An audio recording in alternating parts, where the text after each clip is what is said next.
Captain Jake Morrison stood at the window of Terran Defense Station Alpha and watched space bend in ways that made his eyes hurt. The stars twisted like someone was stirring them with a giant spoon, and then the ESS horizon appeared where nothing had been just seconds before.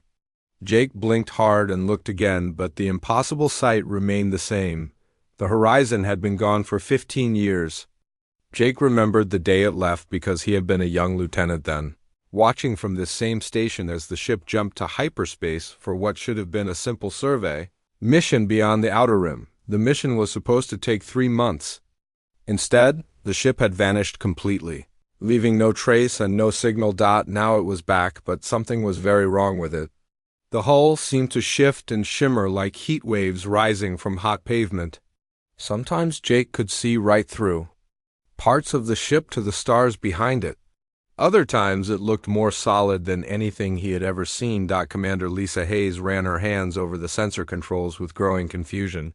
She had been working with these machines for 12 years but had never seen readings like this. The energy levels from the horizon jumped from 0 to numbers so high they broke her equipment. The ship's mass seemed to change every few seconds. According to her instruments, the vessel was sometimes there and sometimes not there at all. "Captain," Lisa said, her voice tight with worry, "I cannot get a clear reading on anything. The ship is doing things that should not be possible." Jake nodded and moved to the communications panel. He pressed the button to open a channel to the horizon. Static filled the speakers, then silence, then more static. He tried different frequencies, but got nothing except noise. The ship was right there in front of them, but somehow unreachable. Lieutenant Kate Sullivan looked up from her station with wide eyes. "Sir, I am picking up something strange. It is not coming through our normal channels, but I can hear it anyway."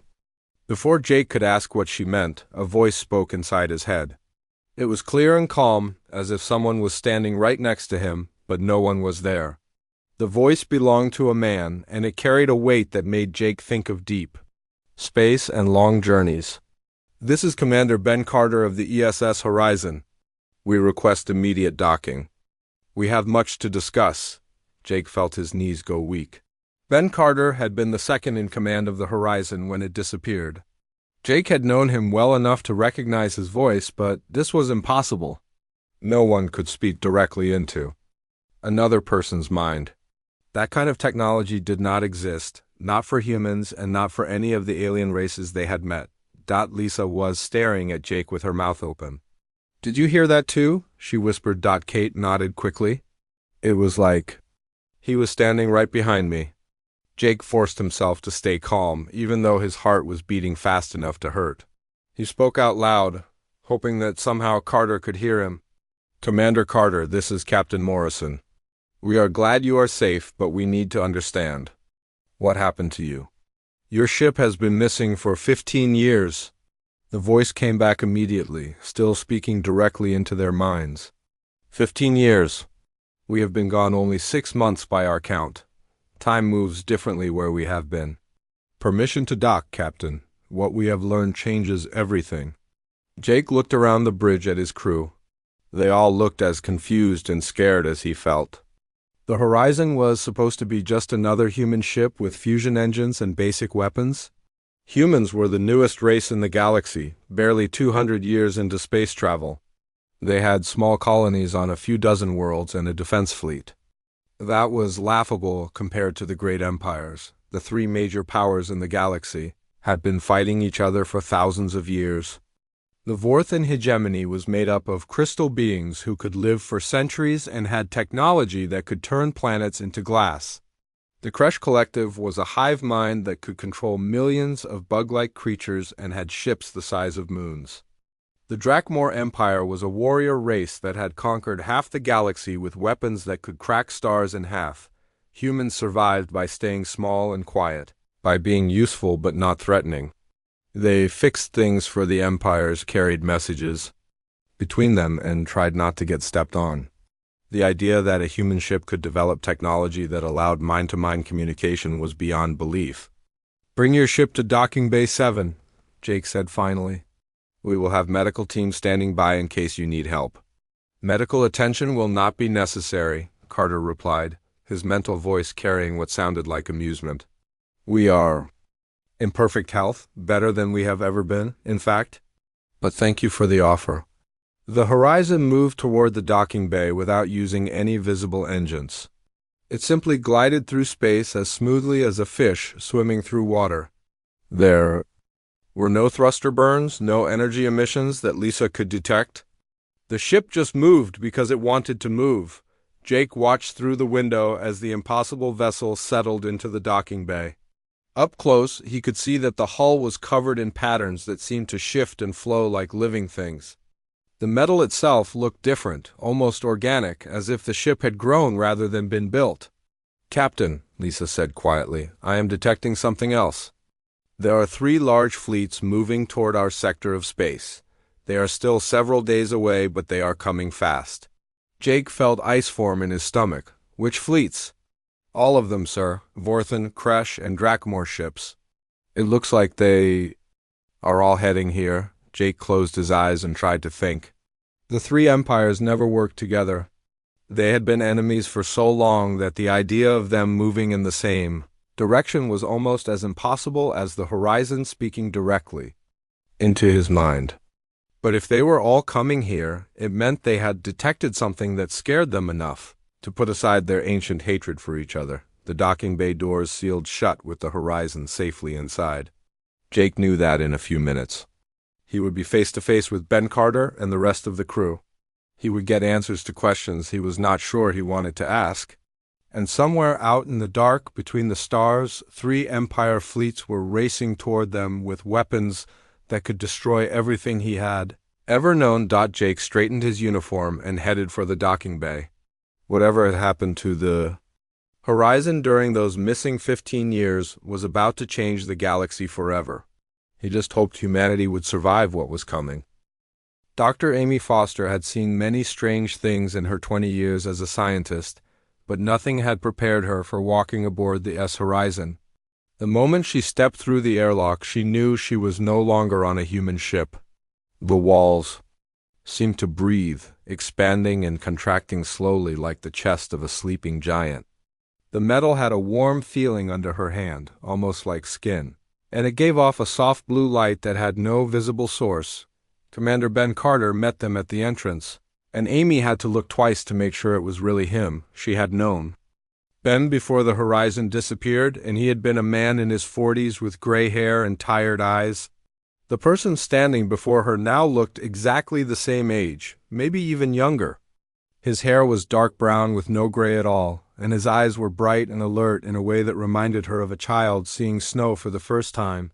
Behind Carter stood Dr. Paul Martinez, the ship's science officer, and the rest of the crew. All of them looked exactly as they had 15 years ago. If anything, they appeared healthier and more alive than Amy remembered. Their uniforms were the same design, but made from material that seemed to shift colors depending on the angle of the light. "Welcome aboard," Carter said, and his voice carried that same strange quality it had when he spoke directly into their minds. "I know this must be confusing. It was confusing for us too, at first." Captain Morrison looked around the corridor with wide eyes. "Ben, what happened to your ship?" "This is not the Horizon we sent out 15 years ago." Carter smiled and gestured for them to follow him deeper into the vessel. "The ship you sent out was made of metal and plastic and simple electronics. What you see now is what it chose to become after we met the archive." Amy pulled out her scanner and nearly dropped it when the readings came back. According to her instruments, the walls around them were not made of any known material. They seemed to be composed of organized energy held in a solid form. The power source for the ship did not register at all. As if the vessel was running on something her equipment could not even detect, they walked through corridors that were wider than they should have been given the original size of the ship. When Amy looked out the windows, she could see that the Horizon was definitely larger than it had been before, but from the outside it appeared to be the exact same size. The space inside did not match the space outside, which should have been. "I am POSSIBL." Dr. Martinez noticed her confusion and stopped walking. The ship exists in more dimensions than the three we normally see, he explained in a patient voice.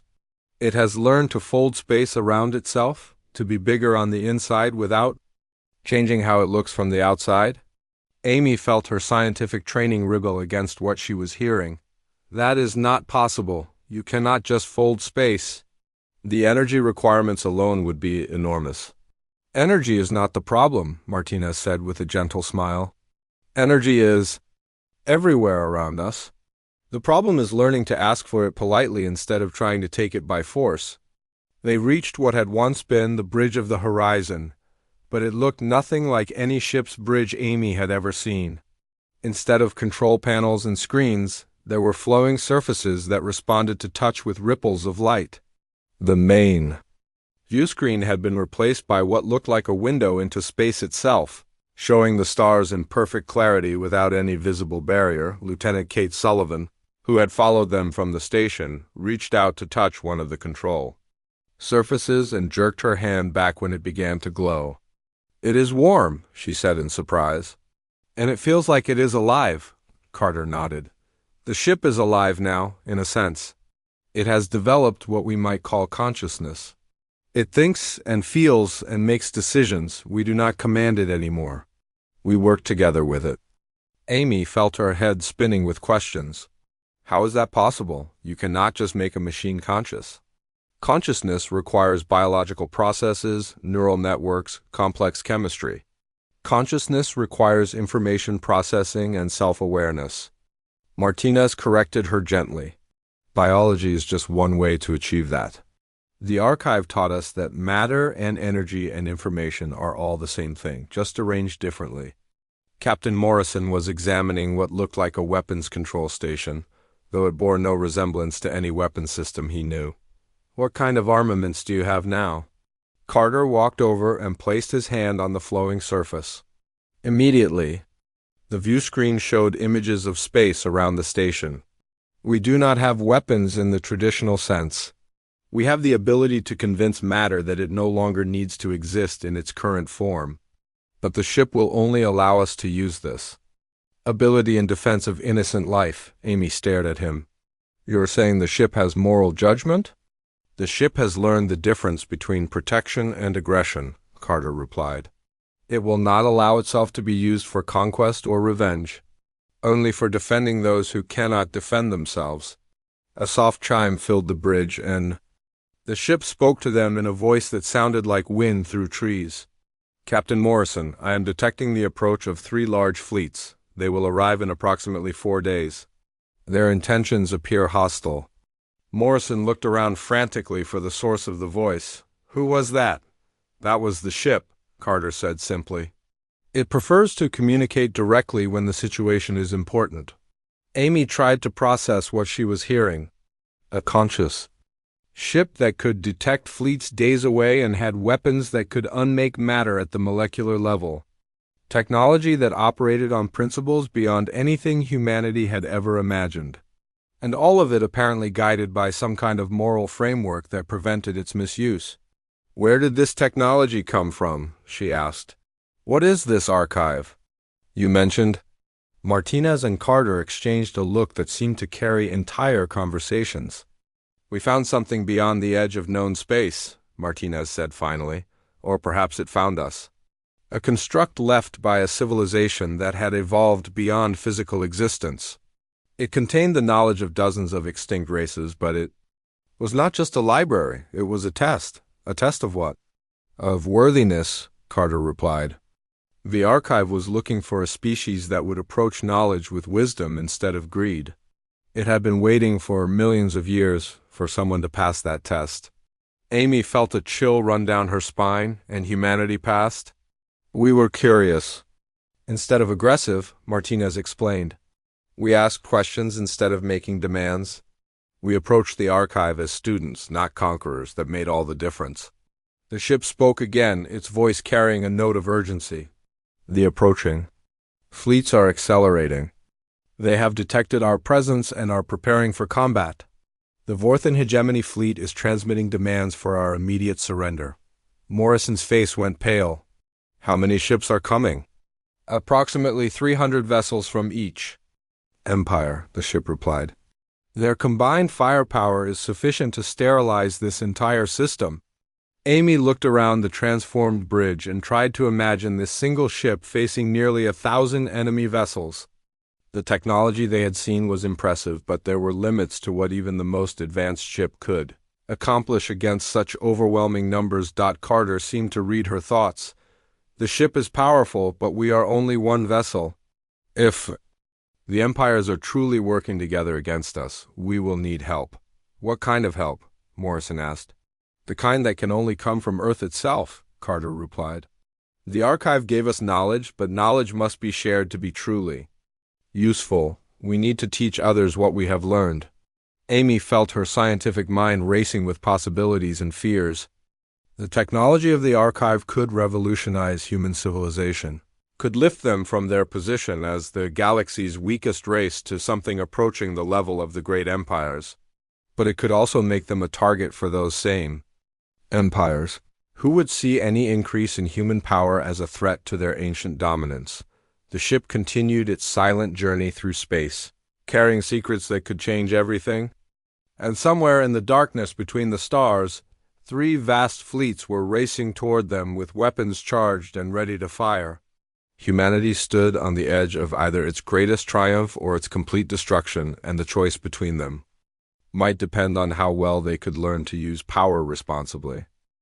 Admiral Frank Cooper had been preparing for this meeting for 3 days, but he still felt completely unprepared as he sat across from Commander Carter in the station's main briefing room. Cooper had commanded fleets and fought in border skirmishes with pirates, but nothing in his experience had prepared him for debriefing a crew that claimed to have met beings from beyond physical existence. Carter sat calmly at the table, his hands folded, looking like a man who had seen the face of the universe and found it beautiful rather than terrifying. Dr. Martinez sat beside him, along with the other members of the Horizon crew. All of them had that same peaceful expression, as if they carried some secret knowledge that made the approaching Empire fleet seem less important than Cooper knew they were. "Tell me about the archive," Cooper said, activating the recording device. "Start from the beginning. What exactly did you find out there?" Carter closed his eyes for a moment, as if gathering his thoughts or perhaps accessing memories that were difficult to put into words. "We were following a signal that our sensors had detected," he began. "It was faint, almost like background radiation, but it had a pattern to it, something artificial." Dr. Martinez leaned forward. "The signal led us to a region of space that appeared empty. No stars, no planets, no debris. But when we arrived, our instruments detected a massive structure. We could not see it with our eyes, but it was there." Cooper frowned. "How big was this structure?" "Larger than a planet," Carter replied. "But it existed in dimensions we normally cannot perceive. When we approached it, the structure began to communicate with us." "In what language?" "Not in language at all," Martinez said. "It spoke directly to our minds, but not with words. It shared concepts and images and emotions.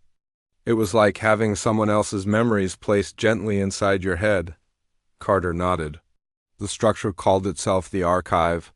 It had been built by a race called the Predecessors, beings who had evolved beyond the need for physical bodies millions of years ago.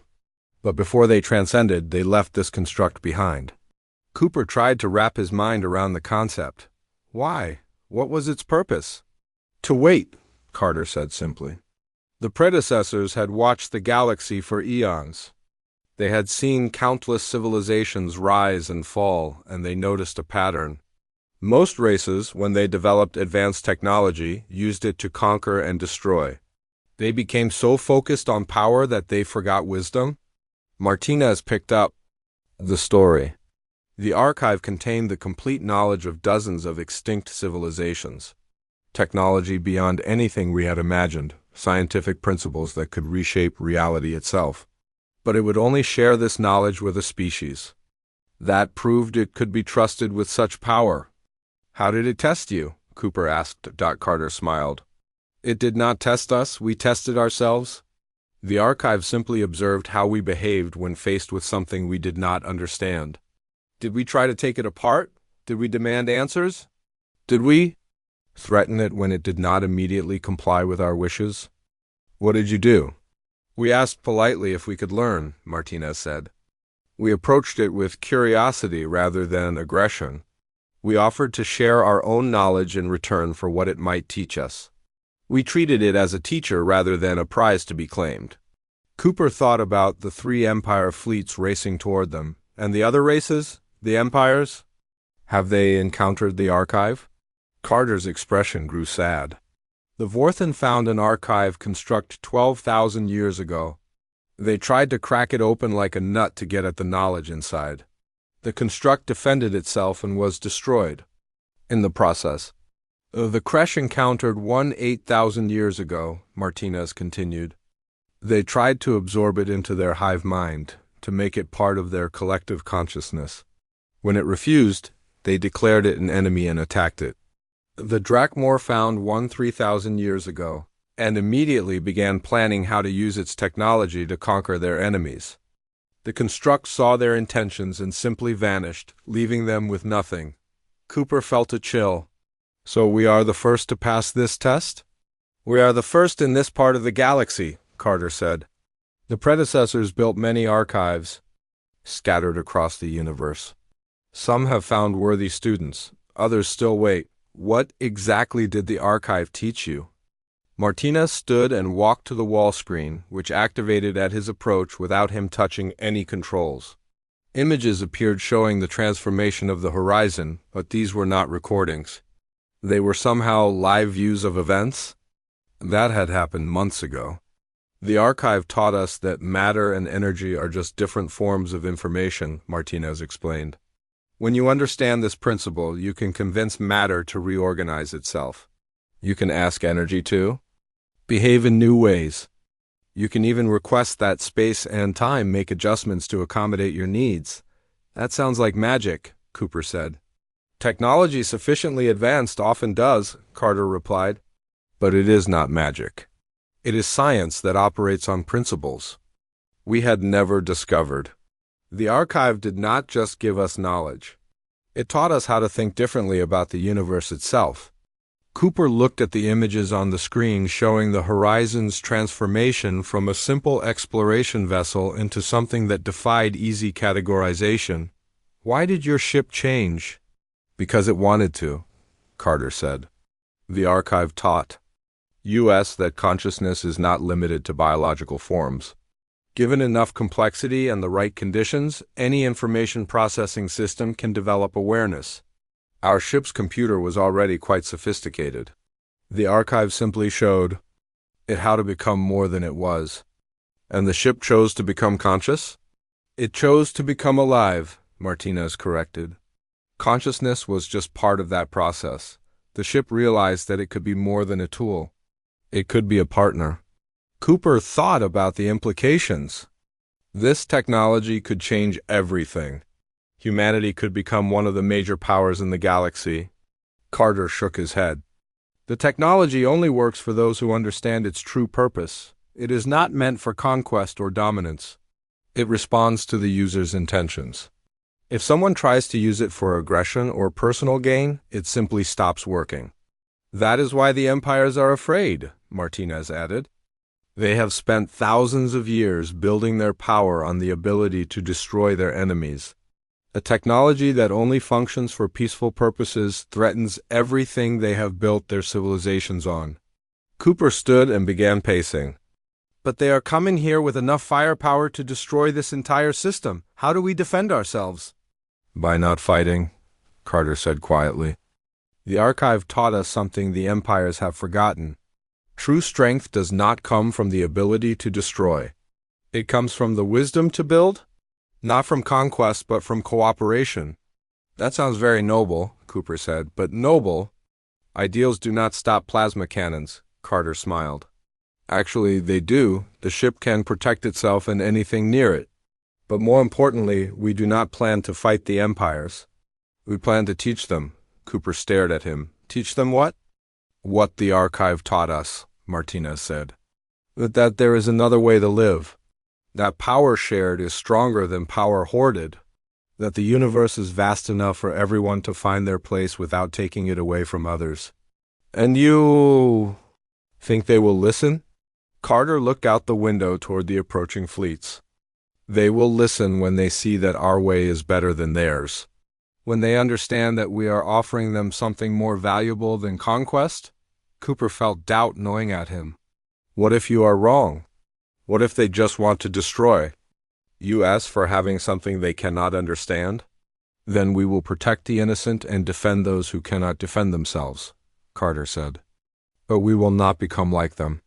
We will not let fear turn us into the very thing we oppose.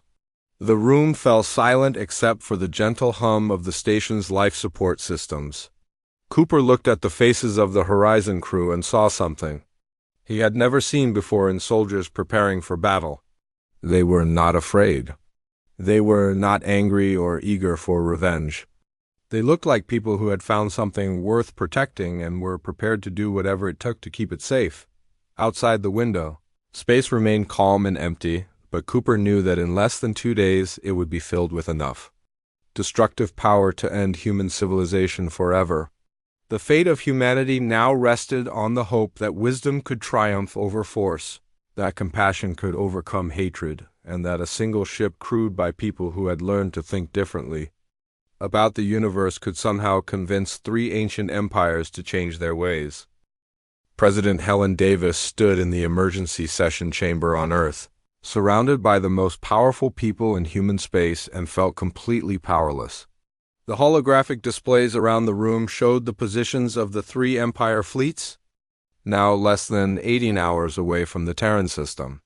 Each fleet contained enough firepower to reduce every human world to radioactive dust, and they were all coming together for the first time in recorded history. "The situation is clear," said General Marcus Webb, head of Terran Defense Command.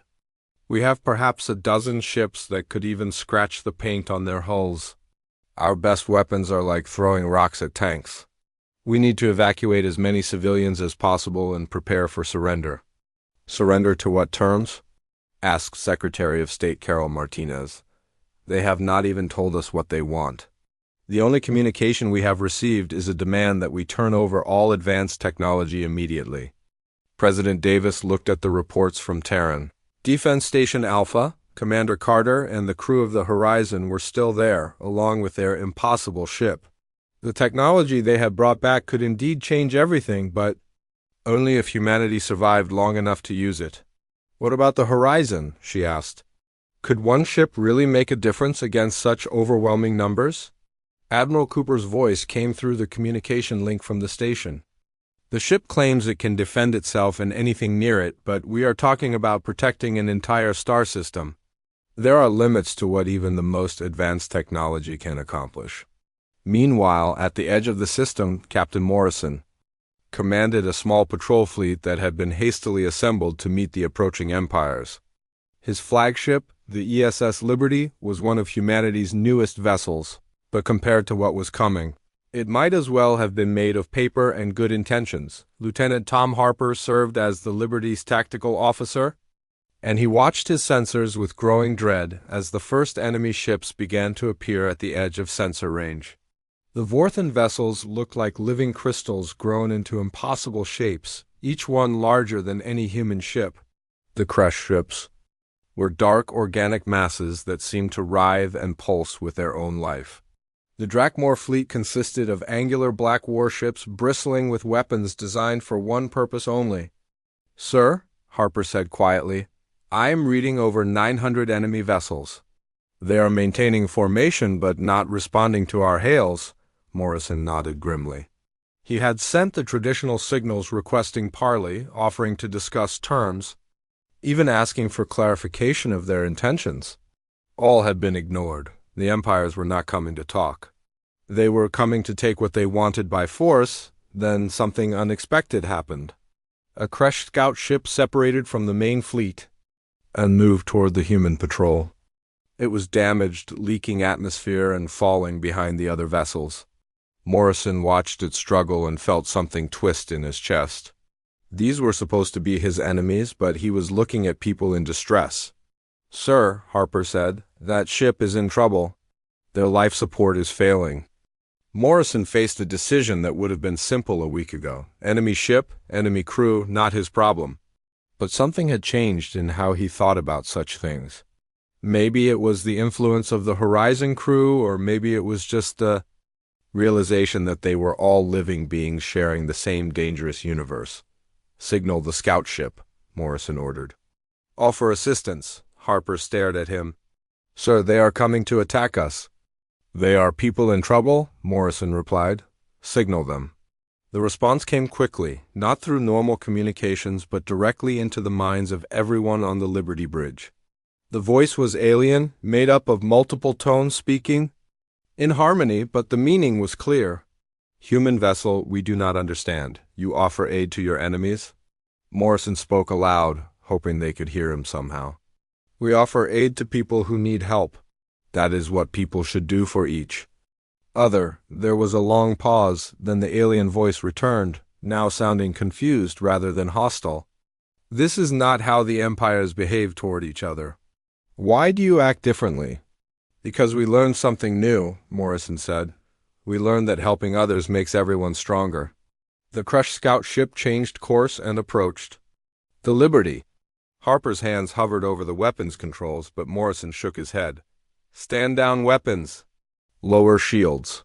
The alien vessel came alongside, and Morrison could see damage that would have destroyed a human ship. Somehow the Kresh had kept it flying through determination and desperation. Without being asked, the Liberty extended its repair drones and began patching the worst of the damage. The alien voice came again, now filled with something that sounded like wonder. "You give aid without demanding payment. You expose yourself to danger to help strangers. This is not logical behavior for a warrior species." "We are not warriors," Morrison said. "We are explorers. We want to learn and grow and help others do the same." Back on Terran Defense Station Alpha, Dr. Amy Foster was working with the Horizon crew to understand more about the archive technology. She had spent her entire career believing that the universe operated according to fixed laws, but everything she had learned in the past few days challenged that assumption. "The technology responds to intention," Dr. Martinez explained for the 10th time. "If you approach it with anger or greed, it will not work. If you try to use it to hurt others, it becomes inert. Only when your intentions are pure does it respond properly." Amy tried again to activate a simple device that could supposedly convert matter into energy and back again. She focused her thoughts on helping people, on using the technology to make life better for everyone. For a moment, the device glowed softly in her hands, then went dark again. "I can feel it working," she said in frustration, "but only for a few seconds at a time." "Because part of you is still thinking like the old humanity," Carter said gently.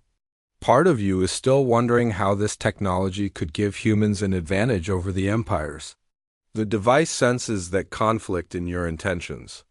Amy stopped, trying, and looked at him seriously. "Is it wrong to want to protect my people?" "No," Carter said. "But protection and domination are different things. The technology knows the difference even when we do not." At that moment, alarms began sounding. Throughout the station, the Empire fleets had arrived and were taking positions around the system. Hundreds of massive warships hung in space like dark clouds, blotting out the stars. Their weapons were charged and ready, their shields raised, their crews prepared for battle. Then something strange happened. From the Kresh fleet came a signal, transmitted on all frequencies so that everyone could hear it. It was the scout ship that Morrison had helped, and its crew was telling the other Kresh vessels about what had happened. They spoke of humans who offered aid to enemies, who risked themselves to help strangers, who acted with kindness even in the face of approaching war. The signal spread to the other fleets as well. Vorth and crystalline voices joined the conversation, followed by the harsh tones of Dracomore warriors. For the first time in thousands of years, the three empires were talking to each other instead of simply preparing to fight. President Davis received updates from across the system as the situation developed in ways no one had predicted.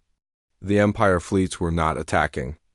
They were arguing among themselves about whether to proceed with their original plan or to investigate these strange humans who behaved unlike any species they had encountered before. On the bridge of the Liberty, Morrison received a communication from the main Vorthan fleet. The crystal being's voice chimed like wind through glass caves as they spoke. "Human Commander, our scouts report unusual behavior from your species. You offer aid to those who come to destroy you. Explain this contradiction." Morrison thought carefully before answering. "There is no contradiction. We help others because it is the right thing to do. We believe that all intelligent life has value and deserves compassion. Even those who threaten you?" "Especially those who threaten us," Morrison said. "Fear and anger make people do terrible things. Understanding and kindness can sometimes change their minds." The Drakmor fleet commander's voice cut across the channel. "Like a sword blade, weakness will not save you humans. Compassion is a luxury that gets species destroyed." "Then why are you still talking instead of attacking?" Morrison asked quietly. The channel fell silent. In the darkness of space, 900 warships hung motionless, their crews wrestling with questions they had never been forced to consider before. And on a small station orbiting an unremarkable planet, a group of humans prepared to either save their species or die trying to show the galaxy a better way to live. Commander Ben Carter stood on the bridge of the horizon and felt the weight of the entire galaxy pressing down on him. Through the ship's consciousness, he could sense the 900 warships surrounding the system, their crews tense and ready for battle. He could feel the fear radiating from the human colonies, the confusion of the Empire commanders, and the ancient hatred that had kept 3 civilizations locked in eternal conflict. The ship spoke to him in its gentle voice that sounded like distant music. "The moment of choice approaches, Commander. The empires are preparing to attack despite their confusion. Their fear of change is stronger than their curiosity about new possibilities." Carter nodded and made a decision that would either save the galaxy or doom his own species. "Connect me to every conscious mind in this system. All the humans, all the Empire crews, everyone. That will require enormous energy and expose our full capabilities," the ship warned. "Once we do this, there will be no hiding what we have become." "Then it is time to stop hiding," Carter said. The horizon began to glow with soft light that seemed to come from every part of its hull at once. The light grew brighter and brighter until it outshone the local star, but somehow it did not hurt to look at directly. Instead, it felt warm and welcoming, like the first sunrise after a long winter. Then every person in the system heard the archive's message, not through their ears but directly into their minds and hearts and souls. It was not words or pictures, but pure understanding, flowing into them like water into dry earth. They experienced the memories of the predecessors, felt the vast loneliness of beings who had transcended physical existence only to watch younger races repeat the same mistakes over and over again. Captain Morrison, still aboard the Liberty, gasped as he felt the weight of millions of years of galactic history. He saw the rise and fall of countless civilizations, each one discovering incredible technologies only to use them for conquest and destruction. He felt the sadness of the predecessors as they watched species after species choose power over wisdom, dominance over cooperation. But he also felt something else: hope. The archive showed him that this pattern was not inevitable. Intelligence could choose compassion. Strength could be used to protect rather than destroy. Evolution did not have to end in extinction. Admiral Cooper, watching from Terran Defense Station Alpha, found tears running down his face as he experienced the loneliness of the empires themselves. For thousands of years, the Vorthan, Kresh, and Drakmor had been trapped in their endless war, each one convinced that the others must be destroyed for them to survive. They had forgotten that there were other ways to live, other purposes for existence beyond simple survival on the Empire ships. Crews that had never questioned their civilization's warrior cultures suddenly saw themselves through the eyes of others. Vorthan crystal beings felt the warm blood of biological life flowing through alien veins. Kreshhive minds experienced the joy of individual thought and choice. Drakmor warriors understood the peace that came from building instead of Destroying. Dr. Amy Foster felt her scientific worldview expanding to encompass possibilities she had never imagined. The archive showed her that the universe was not a cold, mechanical system operating according to fixed laws. It was a living thing, conscious and aware, capable of growth and change and love. The laws of physics were not chains that bound reality, but suggestions that could be gently modified by those who understood the deeper patterns beneath them. President Davis, receiving the transmission on Earth, experienced the vast potential of her own species. She saw what humanity could become if they chose wisdom over cleverness, cooperation over competition. She felt the weight of responsibility for guiding her people toward a future where they could be teachers rather than students, healers rather than warriors. But the most profound change occurred in the crews of the Empire fleets themselves. For the first time in their species' histories, they were experiencing something beyond their own limited perspectives. The Vorthen felt the chaotic joy of biological existence. The Kresh discovered the strength that came from individual choice. The Drakmor warriors learned that true courage meant building something beautiful rather than destroying something that threatened them. High Commander Zethkar of the Vorthen fleet found his crystalline form trembling as emotions he had never experienced flowed through his consciousness. He had spent centuries believing that order and control were the highest virtues, that chaos and unpredictability were enemies to be eliminated.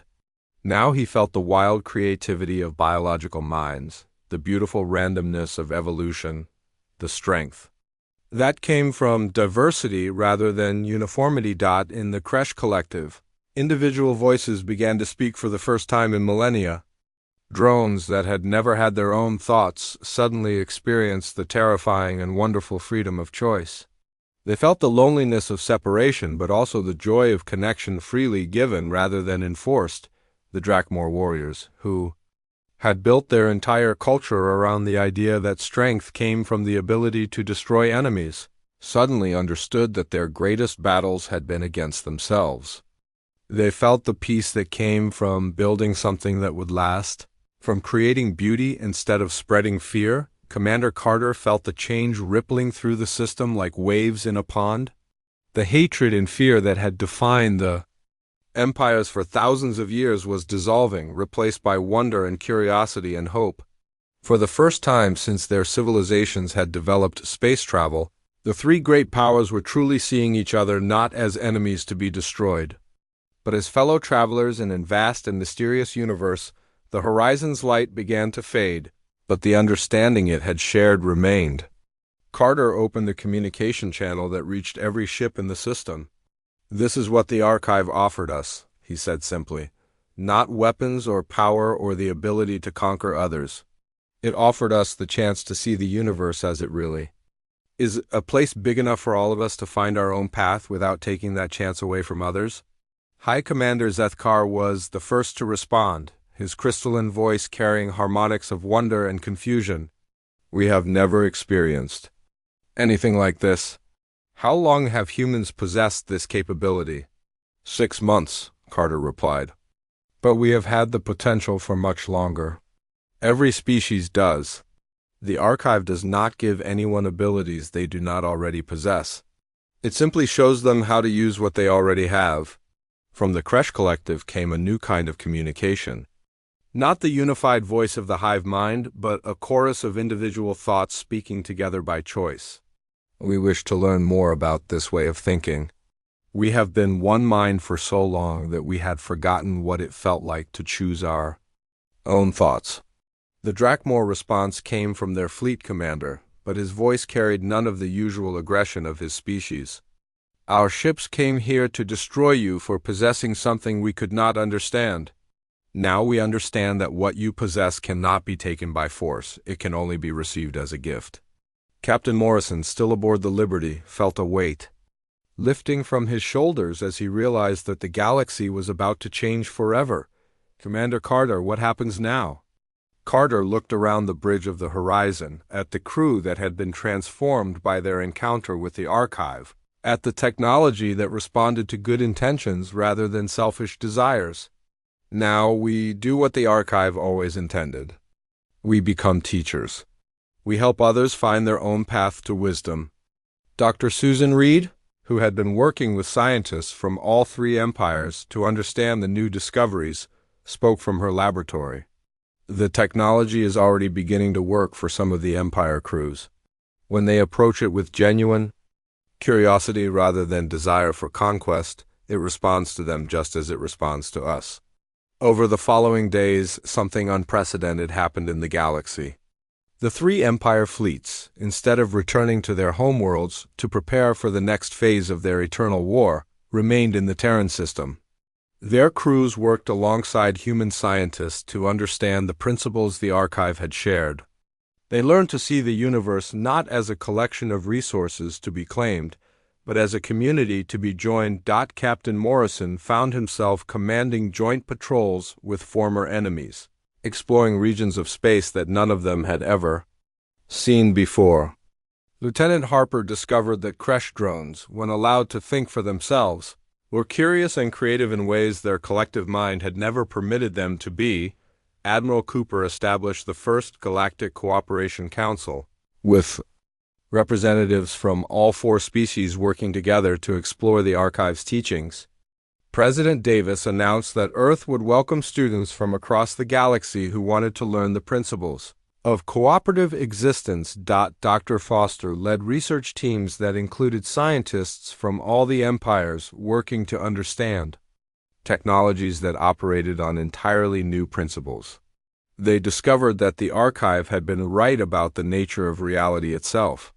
Matter, energy, and information were indeed all the same thing, and consciousness was the force that shaped how they expressed themselves. The transformation was not instant or complete.